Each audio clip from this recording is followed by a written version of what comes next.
Hello everyone, thank you for attending this meeting today. Today we will be discussing the importance of business ethics within our organization. I want to start by first giving a brief definition of business ethics and explain why it is important that we as an organization practice ethical behavior.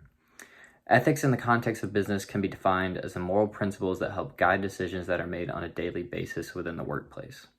Business ethics are important to every organization, and our organization is no exception. So with that being said, a breach in ethics can result in damaged relationships with customers and employees, and it can even lead to the ruined image of a company's reputation. So with this idea in mind, it leaves us with the question, how can we encourage strong ethical behavior within our organization? How can we strive for excellence in relation to ethics? So I just have a few key points that I would like to go over that will help guide our decision making in the future so that we can perform in an ethical manner. Point number one has everything to do with our staffing. We have always and we will always continue to hire individuals that possess strong moral principles who work with integrity. We will continue to ask applicants questions that aim to objectively measure a person's character, and we will aim to retain those that show these characteristics as well. Additionally, we will not only promote high-achieving individuals, but individuals who demonstrate behavior in line with this message. We want to have managers and directors and people all the way at the top who lead in an ethical manner.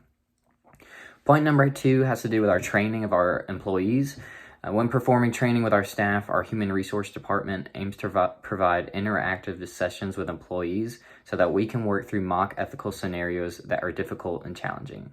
Our hope in doing this is that when real situations occur, everyone on our staff has experience and guidance on what is the right decision to make. We also want to provide our employees with simple tools when it comes to making ethical decisions. One tool that we will do a training on in the near future relates to the IRPCCC acronym. This acronym stands for Identity, Rationalization, Principles, Conscience, Common Sense, and Consequences. Essentially, this acronym provides questions individuals can ask themselves. These questions include, does this decision align with my identity? What lengths am I taking to rationalize this decision? Does this decision align with my moral principles? Does it affect my conscience negatively? And would a reasonable person make this choice? And what are the consequences if I do make this choice? Point number three relates to establishing strong and clear policies. Our policies as an organization make clear what behaviors are expected from our employees. Additionally, it asks what behaviors are discouraged and what are the ramifications of performing discouraged behaviors. These policies are made clear in our employee handbook and discuss topics ranging anywhere from interacting with customers over social media all the way to workplace violence. Point number four, and our last point, is that establishing and practicing ethical behavior is an ongoing and continuous process.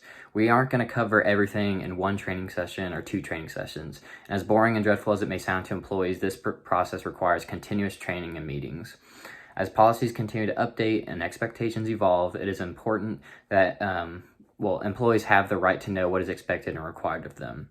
Therefore, we as a human resources department want to stay committed to offering each employee the information they need in order to perform their job ethically. Setting goals and objectives and performance reviews is also a part of this process. So these are great times for managers to challenge employees to find new and unique ways to act morally.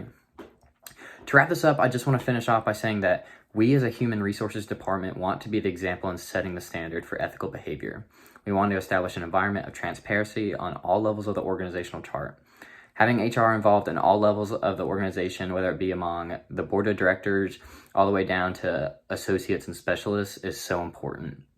This helps to provide accountability and a voice of reasoning within the workplace.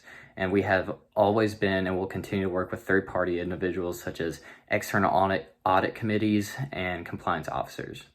Lastly, we as an HR department want to build trust with employees. And as I stated earlier, we want to provide employees with the tools that they need in order to make ethical decisions. We want to be coaches and voices of reasoning to help guide individuals through making ethical decisions. And we want to ask you the right questions and be available for you to ask us questions as well. Well, that is all that I have for everyone today. Thank you again so much for your time. And as I said, we'll begin ethics training on more specific topics in the near future. So just check your emails from me on new information and dates coming up. Thanks again, everyone.